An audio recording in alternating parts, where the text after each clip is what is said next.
청년 정치인의 시각으로 정치권의 핵심 쟁점과 흐름을 살펴봅니다. 청년 마수 박민영 국민의힘 대변인, 박성민 전 민주당 최고위원 두 분 함께하겠습니다. 어서 오십시오. 반갑습니다.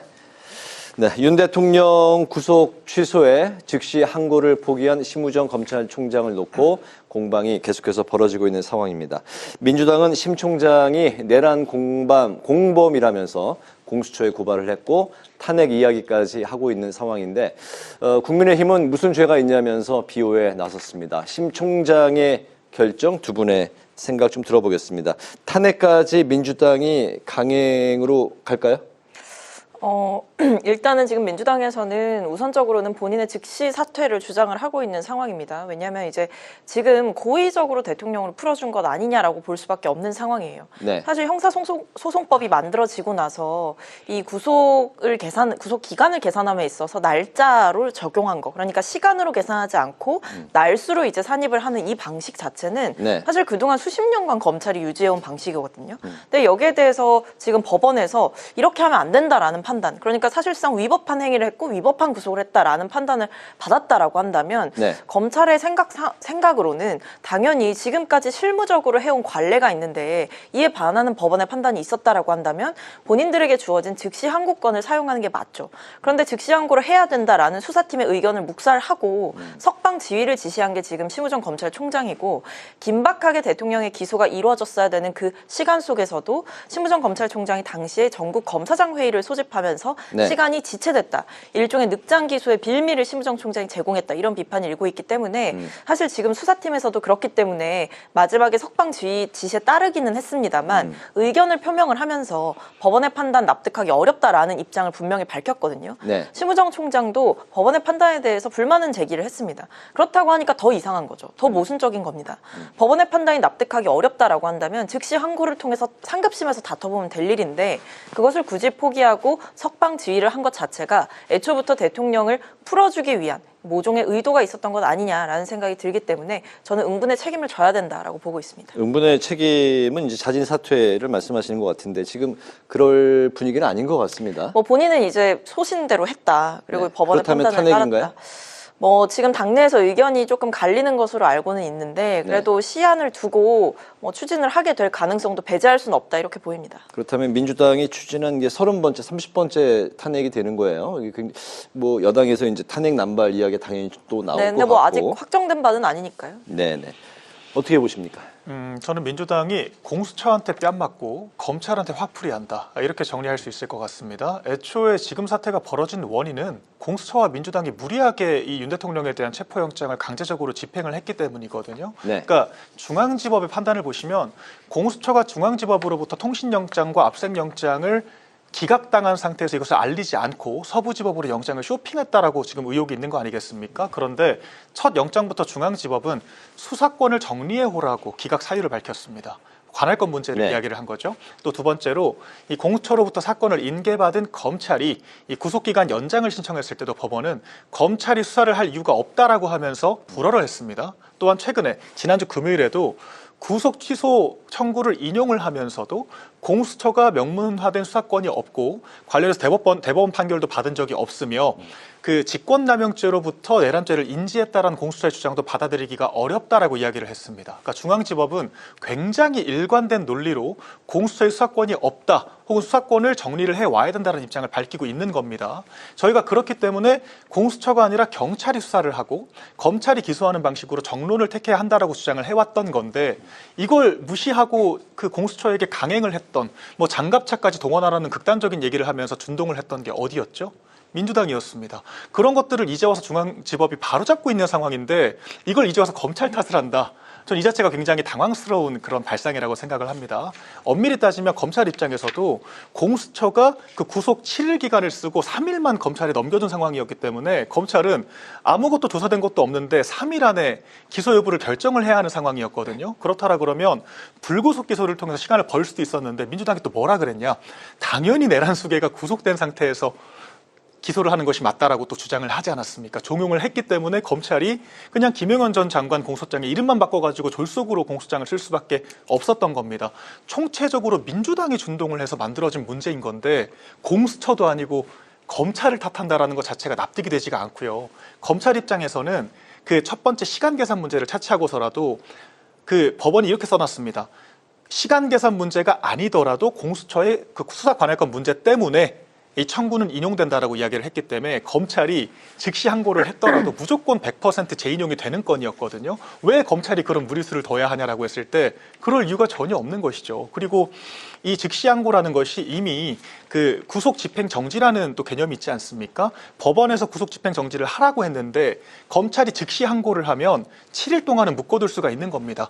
풀어주라는 법원의 결정을 검찰이 자신들의 그런 권한 가지고 뒤집을 수가 있는 상황이었기 때문에 위헌 판결이 난 것이고요. 이런 판결을 준용했을 때 구속 취소는 훨씬 더 상위 단계의 법원의 명령이기 때문에 검찰이 즉시 항고를 통해서 법원이 명령한 윤 대통령에 대한 그런 인신을 7일 더 구속하는 것 자체가 위헌 소지가 있습니다. 왜 검찰이 이런 위헌 소지까지 안고 윤 대통령에 대한 그런 즉시 항고를 해야 되냐? 전혀 그럴 이유가 없는 거죠. 민주당이 억지를 쓰고 있다. 이 말씀 드리겠습니다. 즉시 항고를 이제 신무정 검찰총장이 했더라도 이제 그 법원이 앞선 재판부의 판단을 존중했을 가능성이 높기 때문에 어쨌든 신무정 총장의 판단이 맞다. 이제 그런 말씀인 거죠? 맞습니다. 네. 네, 반대로 국민의힘은 검찰에 오동훈 공수처장을 고발한 상태인데요. 권한이 없는 내란죄 수사로 윤 대통령을 불법 체포했고 청문회 위증과 국회 답변서에 허위로 답했다 이런 이유인데요. 공수처의 존재 이유가 사라졌다라면서 폐지하겠다 이렇게 나섰는데 우리 박용 대변인께 이번 여쭙도록 하겠습니다. 어떤 결론이 나오면 좋을까요? 그러니까 저희가 그래서 그 패스트트랙으로 민주당이 강행 처리한다 그랬을 때 정말 몸으로 막아서까지 공수처 신설을 막았던 거 아니겠습니까? 그때 민주당이 공수처 신설하고 검수완박하겠다고 한 4년 전인가요? 그렇죠. 4년 네. 전이죠. 그렇게 해서 결과적으로 검수완박까지 동원을 해서 검찰 개혁이라는 이 목적만 달성하기 위해서 정말 누더기 사건 문제를 만든 거였거든요. 근데 이런 문제가 민주당에게 부메랑이 돼서 돌아온 겁니다. 그렇다면 저희가 아니라 민주당이 결자해지를 해야 되는 건이다. 일단 이것부터 말씀을 드리겠고요. 그러니까 오동훈 처장 같은 경우는 정말 총체적인 문제가 있다라고 봐야겠죠. 일단은 중앙지법에 청구했던 윤 대통령 관련 영장이 16건이나 기각됐는데 이것을 숨겼다. 이 자체로 심각한 문제가 있는 겁니다. 안 그래도 공수처가 수사권 문제가 불거지고 있었는데 만약에 영장을 기각당했다는 사실이 알려졌다면 과연 공수처가 계속 수사를 이어갈 수 있었을까요? 불가능했을 거라고 보기 때문에 공수처가 이거를 의도적으로 숨긴 것이고요. 또한 중앙지법에서는 일관되게 수사 관할권 문제를 해결해라. 공소법 110조, 그러니까 형소법 110조, 그 군사구역에 대해서는 압색이 제한된다는 이 규정을 엄밀하게 지켜라. 이런 식으로 이야기를 꾸준하게 했습니다. 그런데 공수처가 이 중앙지법의 엄격한 이 명문 규정 판단 때문에 가로막힐 때마다 서부지법으로 달려가서 네. 영장을 달라고 쇼핑을 한 거거든요. 그러니까 서부지법이 형소법 110조를 무력화한다라는 거의 입법 창조까지 해가면서 이런 불법적인 공수처 수사에 동조를 한 거 아니겠습니까? 그렇기 때문에 제가 이건 정말 우리 법 연구의 카르텔 말고는 설명할 방법이 없다라고 지적을 하는 것이고요. 이에 대해서 국회가 그런 공수처장한테 그 통신영장을 기각당한 적이 없느냐라고 물어봤지 않습니까? 근데 여기에 대해서 공수처 측에서 그런 적이 없다라고 답변을 했거든요. 그 다음에는 답변할 수가 없다라고 했습니다. 말을 바꾼 거죠. 결론적으로 공수처가 거짓말을 한 게 드러난 거죠. 심지어 그 공수처에 답변을 했던 사람이 수사기획관인데 당시 수사기획관이 공석이었습니다. 그래서 유령이 작성을 한 거냐라고 물어보니까 그때 가서야 오동훈 처장이 파견 온 직원이 작성을 했다라고 답변을 했습니다. 대체 이런 막장, 그러니까 대통령에 대한 영장에 대해서 사실관계 파악도 안 한 상태에서 그런 파견 직원이 답변을 했다라는 건가요, 국회에? 그러니까 이런 문제 때문에 위증이 큰 문제가 돼서 압수수색까지 들어갔던 것이고요. 그러고 대통령 체포영장을 집행하고 나서 그 업추비로 와인까지 마셨다. 이제 이런 문제가 제기가 되고 있는 겁니다. 그러니까 도의적으로도 법적으로도 심각한 문제가 있는 거기 때문에 오동훈 처장은 당연히 사법심판을 받아야 네. 되고요. 오동훈 처장의 잘못으로 인해서 공수처가 오동훈 처장이 역사의 마지막 공수처장으로 남지가 않을까 저는 그렇게 생각합니다. 공수처의 영장 쇼핑, 불법 카르텔, 그리고 공수처장의 위증 혐의까지 언급해 주셨고 이에 폐지를 해야 하는 거 아니냐 이런 의견 주셨는데요. 근데 뭐 공수처에 화풀이하는 게 뭐 어제 오늘 일은 아닌 것 같아서요. 공수처 공격을 계속 이어가시긴 하는데 저는 근거가 좀 부족하다라고 생각을 합니다. 물론 공수처가 이번에 여러 과정을 거치면서 굉장히 미숙한 모습을 많이 보여준 것은 사실입니다. 근데 그렇다고 해서 대통령 측의 주장처럼 공수처가 불법적인 수사를 했는지 불법 체포를 했는지 보이는지 저는 그렇게 보이지 않습니다. 왜냐하면 이번 법원이 구속 취소 결정을 했던 그 결정문만 보더라도요. 7페이지에 있습니다. 대법원의 판단이 필요하다라고 명시를 하고 있습니다. 그러니까 공수처 수사가 불법이다라고 이제 법원에서 판단을 해준 게 아니라 논란이 있으므로 의문의 여지를 해소할 필요가 있다라고 하면서 대법원에서 판단과 해석을 받아봐야 된다라는 점을 분명히 명시했기 때문에 이번 구속 취소 결정이 곧 공수처의 불법 수사를 법원이 인정한 것은 아니다라는 말씀을 드려야겠고요. 불법 체포다, 불법 감금이다 자꾸 이렇게 주장을 하시는데 일단 대통령이 신청했던 체포 적부심 있지 않았습니까? 그리고 일단 공수처가 받아온 그 영장 자체는 법원에서 발부를 해준 영장입니다. 공수처의 수사권이 없다라고 판단을 했다면 법원에서 영장을 내주지 않았을 것이고요. 심지어는 체포 적부심을 통해서 체포의 적법성을 다퉜는데 그것은 중앙지법에서 대통령이 신청한 체포 적부심을 기각시켰기 때문에 사실은 이 두 번의 과정을 통해서 공수처의 어떤 수사권 논란은 어느 정도 해소가 됐고 체포의 적법성도 인정을 받았다라고 보입니다. 오히려 지금 공수처를 향해서 그 화살을 돌릴 게 아니라 검찰 개혁의 필요성은 심우정 검찰총장이 제일 잘 보여주고 있어요.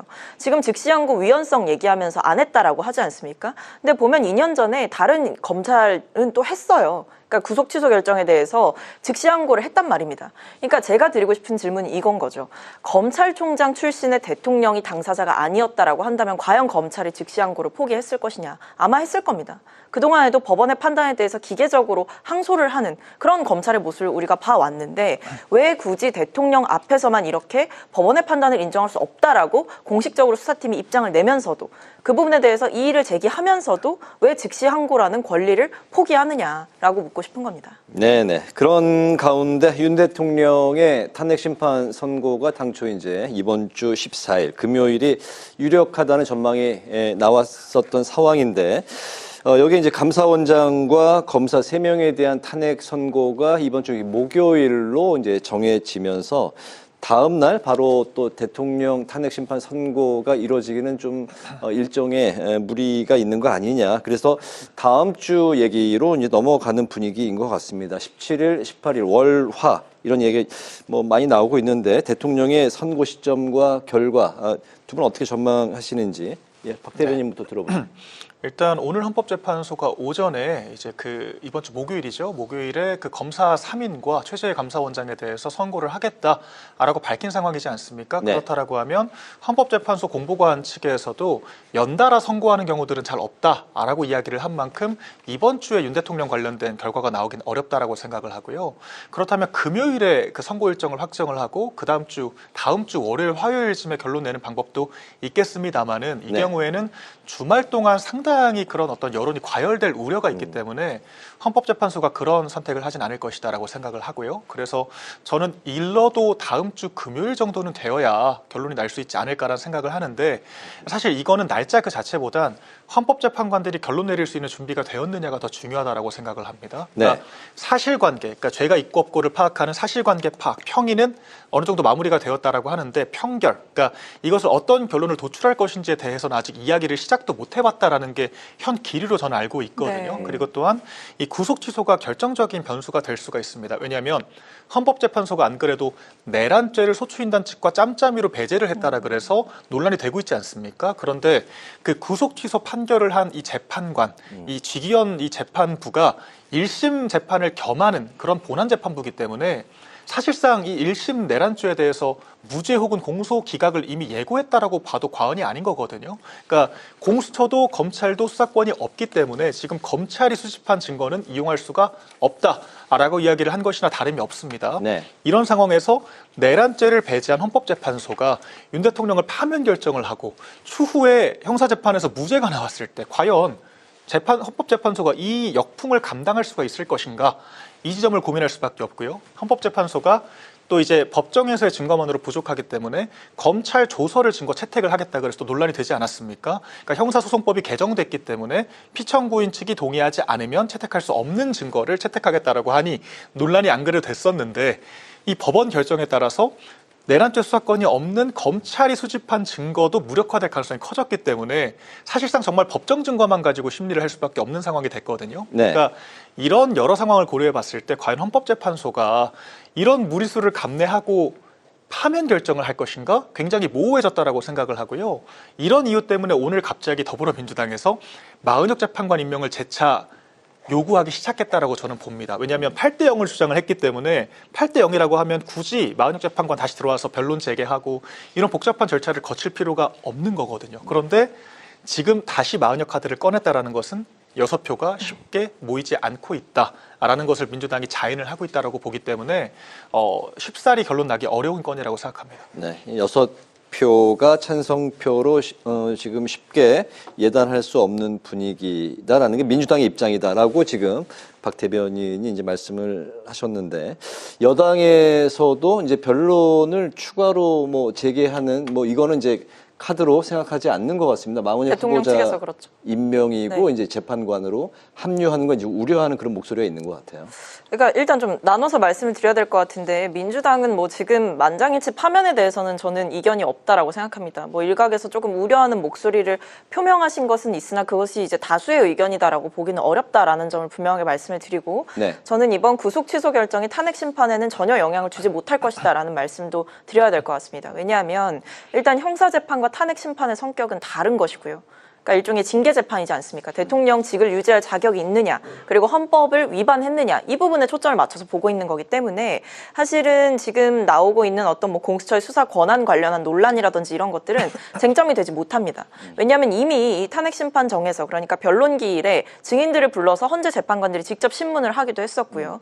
그 외에도 지금 직권으로 채택했던 증거 중에 공수처 수사 자료는 없는 것으로 알고 있습니다. 그래서 전혀 변수가 되지 못한다. 그리고 네. 이미 대통령이 선포한 그 계엄령 자체가 위법하다라는 것은 너무나 자명합니다. 예를 들면 포고령의 첫 번째 이제 정치 활동을 전면적으로 금지를 하면서 국회를 명시하는 행위, 이건 누가 봐도 위헌인 거거든요. 그 외에도 군이 국회를 간 행위, 이런 것들 자체가, 그리고 심지어는 탄핵 심판정에 나와가지고 조지호 경찰청장이 대통령으로부터 이 의원 체포하라는 지시를 받았다라는 점을 검찰 수사에서도 마찬가지고 탄핵 심판 과정에서도 동일하게 인정을 했기 때문에 저는 이미 충분하게 주요 증거들은 다 확보를 해두었다. 그래서 지금 구속 취소로 인해서 약간의 잡음이 있기는 하나 좌고우면할 게 아니라 헌재가 이럴 때일수록 빠르게 결론을 내려야 된다라고 생각하고요. 네. 언제쯤으로 전망하냐고 하시면 사실 요즘은 전망이 좀 무의미한 시대이기는 합니다만 전 내일까지는 좀 지켜봐야 된다라고 생각을 합니다. 왜냐하면 저는 아직까지도 이번 주 금요일에 그래도 선고가 날 수 있다라는 생각이 있는데 네. 보통 이 선고 기일을 하루 이틀 전에 이제 발표를 네. 한다라고 하지 않습니까? 그렇기 때문에 금요일 기준을 봤을 때 내일까지 두고 봐서 내일 중에 공지가 나올 수도 있는 그 가능성을 배제할 수는 없다. 그래서 헌재가 여러 가지 논란을 의식해서 시간을 끌 것이 아니라 재판관들의 판단을 믿고 그리고 지금 이 상황 자체를 해야 하는 책임 자체가 또 헌재에 있는 것이기 때문에 빠른 결정이 필요하다라는 말씀 드리겠습니다. 네. 네, 그런데 한덕수 총리 측이 윤 대통령보다 탄핵 심판 선고를 먼저 해달라라는 취지의 의견서를 제출을 했습니다. 변론 종결이 윤 대통령 경우 2월 25일이었고요. 한 총리는 2월 19일이었는데 윤 대통령 사건보다 먼저 이루어졌습니다. 그리고 변론 종결한 지가 2주가 넘었는데 유사 사건과 비교를 해도 이 통지가 늦다, 선고기일 통지가 늦다 이렇게 주장을 했습니다.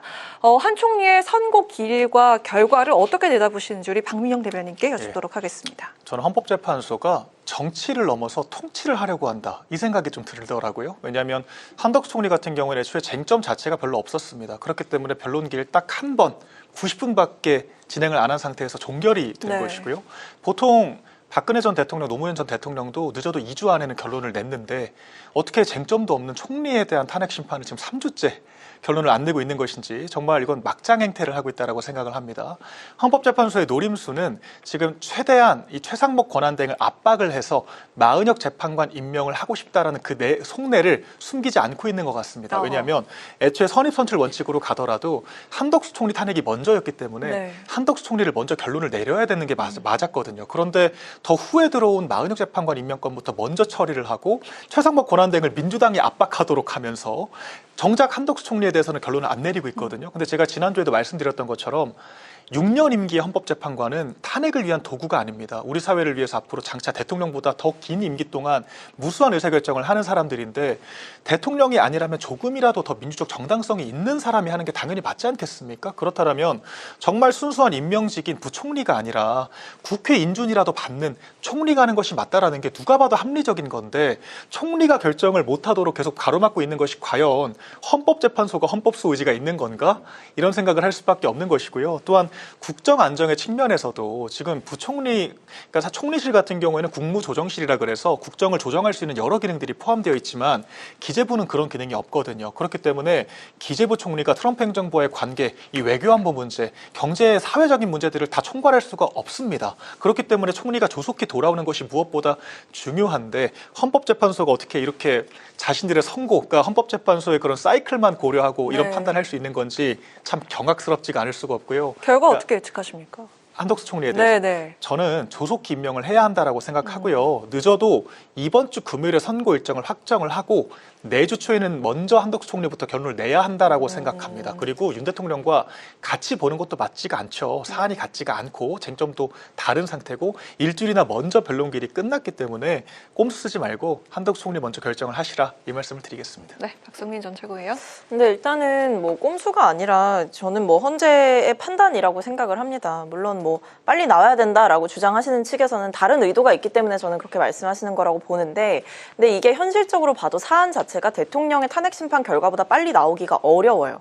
왜냐하면 지금 한덕수 총리의 이 탄핵 심판의 쟁점 역시도 대통령의 탄핵 심판 쟁점과 굉장히 유사합니다. 왜냐하면 한덕수 총리의 경우에는 내란 방조 또는 뭐 공범 이런 류의 이 쟁점이 있었기 때문에 만약에 이제 한덕수 총리와 관련해서 탄핵 심판에 대해서 결론을 미리 이제 대통령보다 빨리 내게 된다면 사실 아직 결론이 나지 않은 대통령 탄핵 심판과 관련해서 재판부의 판단을 좀 예단할 수 있는 일종의 단서가 될 수 있기 때문에 네. 아마 최대한 대통령의 탄핵 심판에 영향을 주지 않을 목적으로 재판부가 이 사안에 대해서 판단을 보다 좀 결론을 늦게 내리는 것이 아닌가라고 저는 생각하고 있습니다. 네, 마지막 이제 최상목 권한대행이 이제 그 명태균 특검법에 대한 제2요구권 행사를 아직까지도 결정하지 이제 않은 그런 상황인데, 명태균 특검법에 이제 좀 앞날 두 분 어떻게 전망하시는지.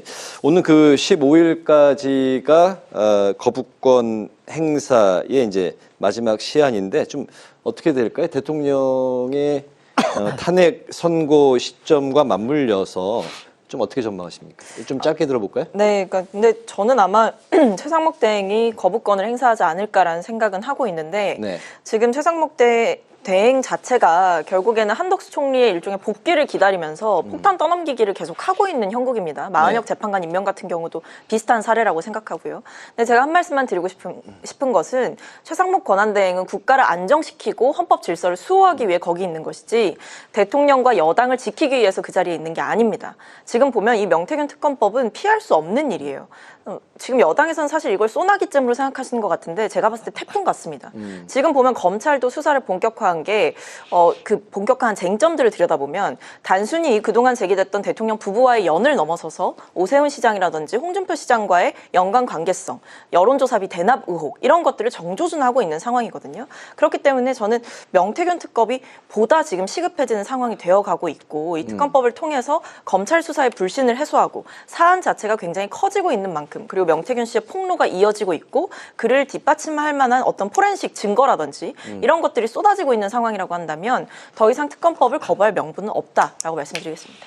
네, 박민영 대변인. 네, 저는 이 이슈가 상당히 비본질적인 이슈라고 생각합니다. 국정 운영과도 전혀 관련이 없고요. 뭔가 국정에 깊게 개입했다는 증거도 아직 없고, 저는 이런 비본질적인 이슈에 함몰되는 것 자체가 굉장히 국가적으로 비생산적이라고 일단 본다는 점 말씀드리고, 이재명 대표 같은 경우에는 소위 8125라고 합니다. 8개 사건, 12개 혐의, 5개 재판을 받고 있다. 그러니까 이렇게 무수한 재판을 받고 있고 심지어 1심에서 실형까지 받은 사람도 당당하게 조기 대선 나가겠다라고 하는 판에 막말로 오세훈 시장이 기소를 당한다 그래도 뭐 그렇게 큰 흠결이 되겠습니까? 그러니까 우리나라의 도덕의 허들을 상당히 낮춰놓은 책임이 민주당에게 있다. 그리고 지금 명태균 이슈 같은 경우에는 그렇게 뭔가 국가 세금을 해먹는다든지 아니면 부정비리를 저지른다든지 그런 부류의 문제가 아니기 때문에 이런 것들을 이렇게 시간 낭비할 필요가 없다라고 생각을 하고요. 또한 이 명태균 특검 같은 경우에는 이름만 명태균 특검이지 그냥 국민의힘 특검이라고 봐도 과언이 아닙니다. 제가 일전에 말씀드렸던 것처럼 무슨 뭐 내란 특검 관련된 내용, 뭐 김건희 여사 관련된 내용 모두 다 들어가 있기 때문에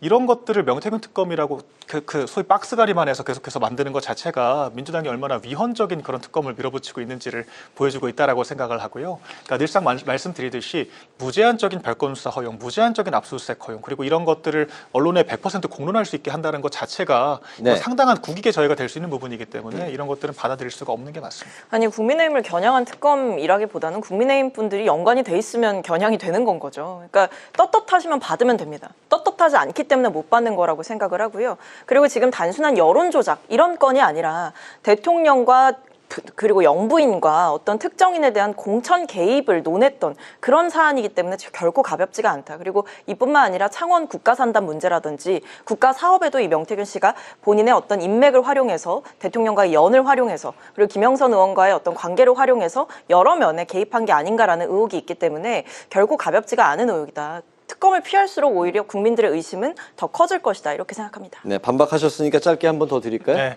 근데 그런 것들이 다 명태균 씨가 대통령 부부의 이름을 팔고 다녔다라고 볼 수 있는 것이지 뭔가 특정 국정 사업에 참여를 했다든지 국가적 의사결정에 개입을 했다든지 그런 문제가 아니라고 보고요. 또한 영부인은 엄밀히 민간인입니다. 영부인은 공인이 아니고 선출직이 아니기 때문에 영부인과 그 대화 중에 발생한 문제들은 형사적으로 해결할 문제가 될지언정 정치적으로 이용할 가치는 없다라고 저는 봅니다. 네, 이렇게 마무리를 하도록 하겠습니다. 지금까지 박민영 국민의힘 대변인, 박성민 전 민주당 최고위원 두 분과 함께했습니다. 오늘도 말씀 잘 들었습니다. 고맙습니다. 고맙습니다.